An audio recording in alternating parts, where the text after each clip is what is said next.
కీర్తనల గ్రంథం 7వ అధ్యాయం. యెహోవా నా దేవా, నేను నీ శరణుజొచ్చి ఉన్నాను.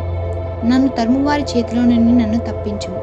నన్ను తప్పించువాడెవరునూ లేకపోగా వారు సింహముల వలె ముక్కలుగా చీల్చివేయకుండా నన్ను తప్పించుము.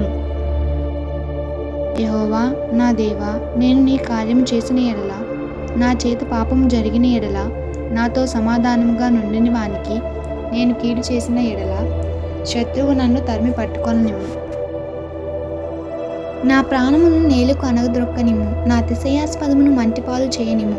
నిర్మిత్తముగా నన్ను బాధించు వారిని నేను సంరక్షించితిని గదా. యెహోవా, కోపం తెచ్చుకొననిమ్ము. ఆ విరోధుల ఆగ్రహము ననుచుటకై లెమ్ము.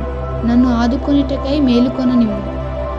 జనములు సమాజముగా కూడి నిన్ను చుట్టుకొనుటప్పుడు వారికి పైగా పరమందు ఆసీనుడవు కమ్ము. యెహోవా, జనములకును తీర్పు తీర్చువాడవు యెహోవా. నా నీతి బట్టియు నా యథార్థమును బట్టియు నా విషయములలో నాకు న్యాయము తీర్చుము. హృదయములను అంతరింద్రియములను పరిశీలించి నీతిగల దేవా, దుష్టుల చెడుతనమును మాన్పుము. నీతిగల వారిని స్థిరపరచుము. యథార్థ హృదయులను రక్షించు దేవుడే నా కీడమును మోయువాడై ఉన్నాడు. న్యాయమును బట్టి ఆయన తీర్పు తీర్చును. ఆయన ప్రతిదినము కోపపడు దేవుడు. ఒక్కడును మల్లని ఎడల ఆయన తన ఖడ్గమును పదును పెట్టి తన విల్లు ఎక్కుపెట్టి దాన్ని సిద్ధపరిచి ఉన్నాడు. వాని కొరకు మరణ సాధనములను స్థిరపరిచి ఉన్నాడు. తన అంబులను అగ్నిబాణములుగా చేసి ఉన్నాడు. పాపమును కనుటకు వారు ప్రసన్న వేదన పడుచున్నాడు.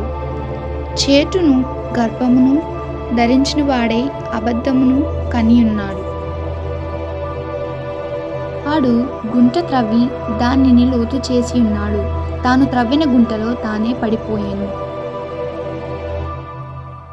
వాడు తలంచిన చేటు నీ నెత్తి మీదికే వచ్చును. వాడు యోచించిన బలాత్కారము వాని నడినెత్తి మీదనే పడును. యెహోవా, న్యాయమును విధించువాడని నేను ఆయనకు కృతజ్ఞతాస్తుతులు చెల్లించెదను. సర్వోన్నతుడైన యెహోవా నామమును కీర్తించెదను.